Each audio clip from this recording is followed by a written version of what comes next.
The Russian Sleep Experiment. Author unknown. Attributed to wiki author Orange Soda. Russian researchers in the late 1940s kept 5 people awake for 15 days using an experimental gas-based stimulant. They were kept in a sealed environment to carefully monitor their oxygen intake so the gas didn't kill them, since it was toxic in high concentrations. This was before closed-circuit cameras, so they had only microphones and 5-inch thick glass porthole-sized windows into the chamber to monitor them. The chamber was stocked with books, cots to sleep on, but no bedding, running water and toilet, but enough dried food to last all 5 for over a month. The test subjects were political prisoners, deemed enemies of the state during World War II. Everything was fine for the first 5 days. The subjects hardly complained, having been promised, falsely, that they would be freed if they submitted to the test and did not sleep for 30 days. Their conversations and activities were monitored, and it was noted that they continued to talk about increasingly traumatic incidents in their past, and the general tone of their conversations took on a darker aspect after the 4-day mark. After 5 days, they started to complain about the circumstances and events that led them to where they were, and started to demonstrate severe paranoia. They stopped talking to each other, and began alternately whispering to the microphones and one-way mirrored portholes. Oddly, they all seemed to think they could win the trust of the experimenters by turning over their comrades, the other subjects in captivity with them. At first, the researchers suspected this was an effect of the gas itself. After 9 days, the first of them started screaming. He ran the length of the chamber, repeatedly yelling at the top of his lungs for 3 hours straight. He continued attempting to scream, but was only able to produce occasional squeaks. The researchers postulated that he had physically torn his vocal cords. The most surprising thing about this behavior is how the other captives reacted to it. Or rather, didn't react to it. They continued whispering to the microphone until the second of the captives started to scream. The 2 non-screaming captives took the books apart, smeared page after page with their own feces, and pasted them calmly over the glass portholes. The screaming promptly stopped. So did the whispering to the microphones. 3 more days passed. The researchers checked the microphones hourly to make sure they were working, since they thought it impossible that no sound could be coming with 5 people inside. The oxygen consumption in the chamber indicated that all 5 must still be alive. In fact, it was the amount of oxygen 5 people would consume at a very heavy level of strenuous exercise. On the morning of the 14th day, the researchers did something that they said they would not do to get a reaction from the captives. They used the intercom inside the chamber, hoping to provoke any response from the captives they were afraid were either dead or vegetables. They announced, "We are opening the chamber to test the microphones. Step away from the door and lie flat on the floor, or you will be shot. Compliance will earn one of you your immediate freedom."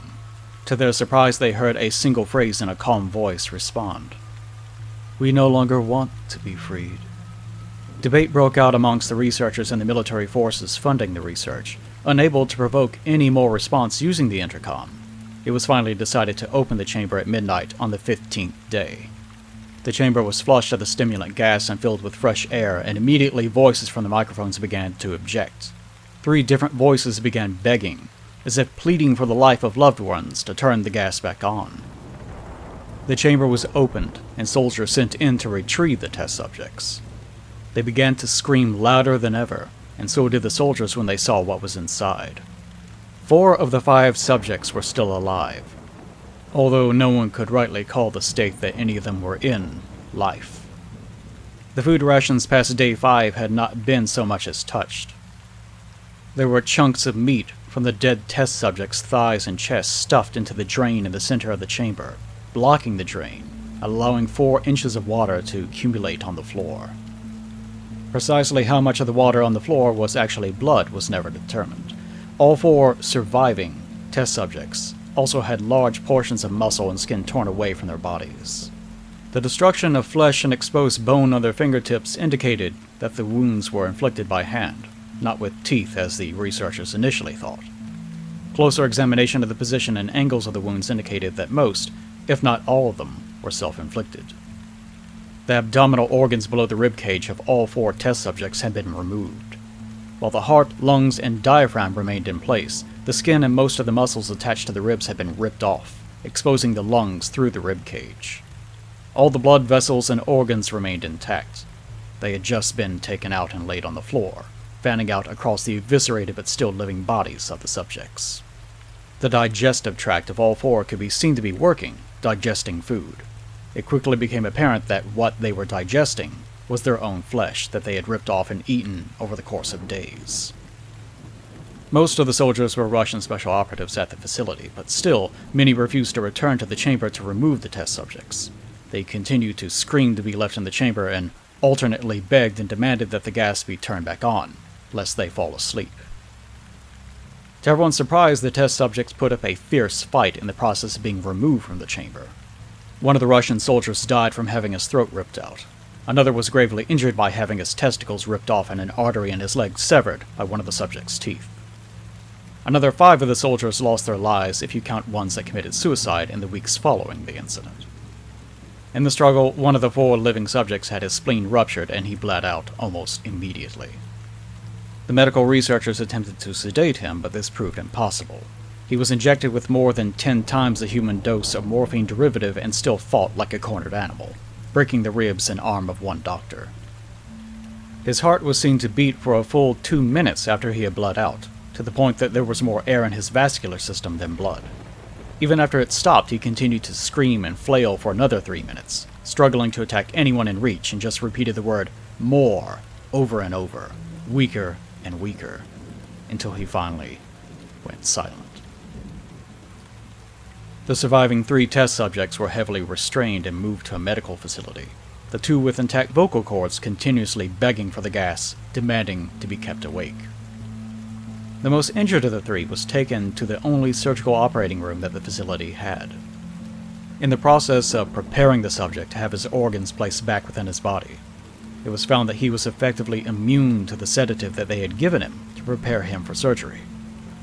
He fought furiously against his restraints when the anesthetic gas was brought out to put him under. He managed to tear most of the way through a 4-inch wide leather strap on one wrist, even through the weight of a 200-pound soldier holding that wrist as well. It took only a little more anesthetic than normal to put him under, and the instant his eyelids fluttered and closed, his heart stopped.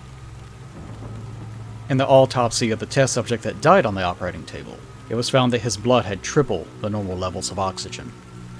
His muscles, that were still attached to his skeleton, were badly torn, and he had broken 9 bones in his struggle to not be subdued. Most of them were from the force his own muscles had exerted on them. The second survivor had been the first of the group of 5 to start screaming. His vocal cords destroyed, he was unable to beg or object to surgery, and he only reacted by shaking his head violently in disapproval when the anesthetic gas was brought near him. He shook his head yes when someone suggested reluctantly that they try the surgery without anesthetic, and did not react for the entire 6-hour procedure of replacing his abdominal organs and attempting to cover them with what remained of his skin. The surgeon presiding stated repeatedly that it should be medically impossible for the patient to still be alive. One terrified nurse assisting the surgery stated that she had seen the patient's mouth curl into a smile several times whenever his eyes met hers. When the surgery ended, the subject looked at the surgeon and began to wheeze loudly, attempting to talk while struggling. Assuming this must be something of drastic importance, the surgeon had a pen and pad fetched so the patient could write his message. It was simple. Keep cutting. The other 2 test subjects were given the same surgery, both without anesthetic as well, although they had to be injected with a paralytic for the duration of the operation. The surgeon found it impossible to perform the operation while the patients laughed continuously. Once paralyzed, the subjects could only follow the attending researchers with their eyes. The paralytic cleared the system in an abnormally short period of time, and they were soon trying to escape their bonds. The moment they could speak, they were again asking for the stimulant gas. The researchers tried asking why they had injured themselves, why they had ripped out their own guts, and why they had wanted to be given the gas again. Only one response was given. I must remain awake. All 3 subjects' restraints were reinforced, and they were placed back into the chamber awaiting determination as to what should be done with them. The researchers, facing the wrath of their military benefactors for having failed the stated goals of their project, considered euthanizing the surviving subjects.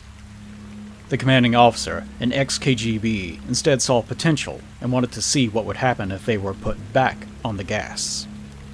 The researchers strongly objected, but were overruled. In preparation for being sealed in the chamber again, the subjects were connected to an EEG monitor and had their restraints padded for long-term confinement. To everyone's surprise, all 3 stopped struggling the moment it was let slip that they were going back on the gas. It was obvious that at this point, all 3 were putting up a great struggle to stay awake. One of the subjects that could speak was humming loudly and continuously. The mute subject was straining his legs against the leather bonds with all of his might. First left, then right, then left again for something to focus on. The remaining subject was holding his head off his pillow and blinking rapidly. Having been the first to be wired for EEG, most of the researchers were monitoring his brain waves in surprise.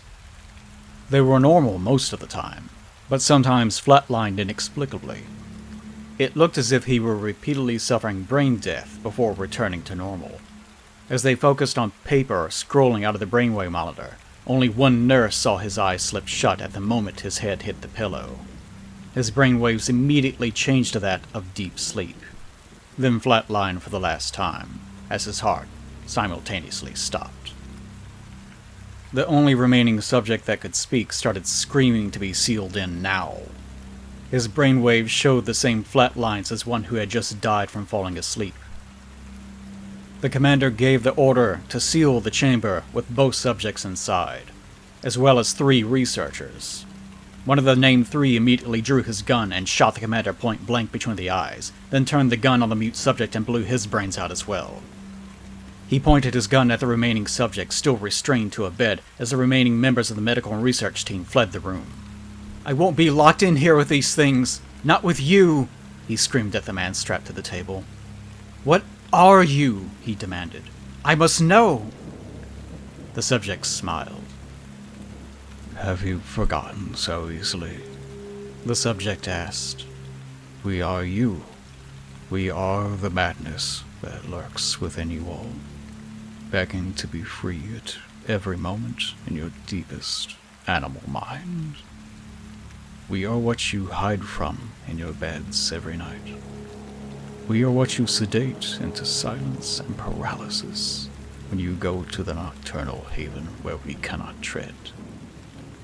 The researcher paused, then aimed at the subject's heart and fired. The EEG flatlined as the subject weakly choked out. "So nearly free."